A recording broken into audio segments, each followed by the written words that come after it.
السلام عليكم، ازيكم عاملين ايه؟ اتمنى تكونوا بخير. منتخب مصر ان شاء الله عنده مباراه مصيريه قدام نيوزيلندا. لو فاز فيها المنتخب المصري بتضمن بنسبه 99% ان انت صعدت المرحله القادمه ان شاء الله باذن الله. ان ما كانش اول او تاني يا عم يبقى احسن توالت، احنا راضيين باي حاجه. نفرح، ننبسط، نركز مع منتخبنا، ندعم منتخبنا، نشجع المنتخب، ندعي لهم ايا كان اللي هتعمله. لا، ده مش في القاموس بتاعنا.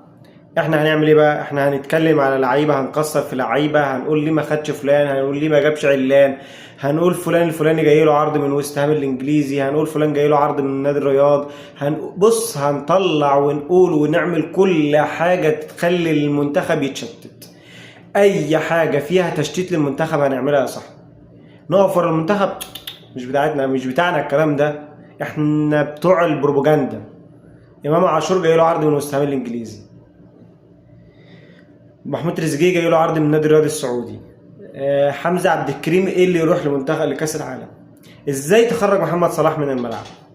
يا عم انت ايه الزيزو اللي انت منزله لي اخر مش عارف 5 دقايق دول؟ ايه امام عاشور ايه اللي ملعبه على الطرف؟ يا سيدي ايه ده؟ ايه كميه البروباجندا اللي احنا عاملينها دي؟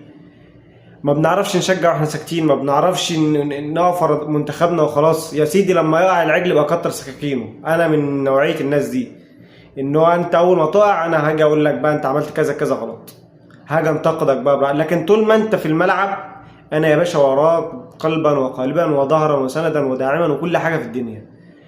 لكن لما تيجي تقع لا قدر الله، يعني اكيد ما اتمناش لحد الوقوع، بس لما تقع بقى انا اجي اتكلم معاك اقول لك والله يا صاحبي انت عملت كذا كذا غلط.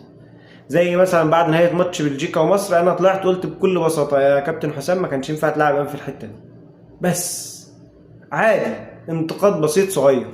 لكن ايه بقى كميه الاخبار والخزعبليات اللي عماله تنتشر دي؟ يعني احنا ما اتعظناش من 2021 لما ابو جبل نزل مكان الشناوي بعد ما اتصاب وربنا كرمه ماتشين ورا بعض بيصعدنا ابو جبل وكل الكلام الجميل ده، يجي الصحفيين عندنا ما شاء الله هوبا كده ابو جبل رايح الاهلي، فننزل تاني ماتش نتلب نخسر النهائي عشان خاطر البروباجندا، عشان خاطر السبق الصحفي، عشان خاطر انا صحفي فشيخ مفيش مني اتنين، انا اللي جبت خبر انتقال ابو جبل للاهلي.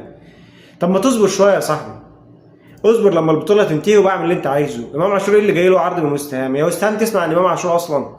يا عم ولو تسمع طب مش وقته.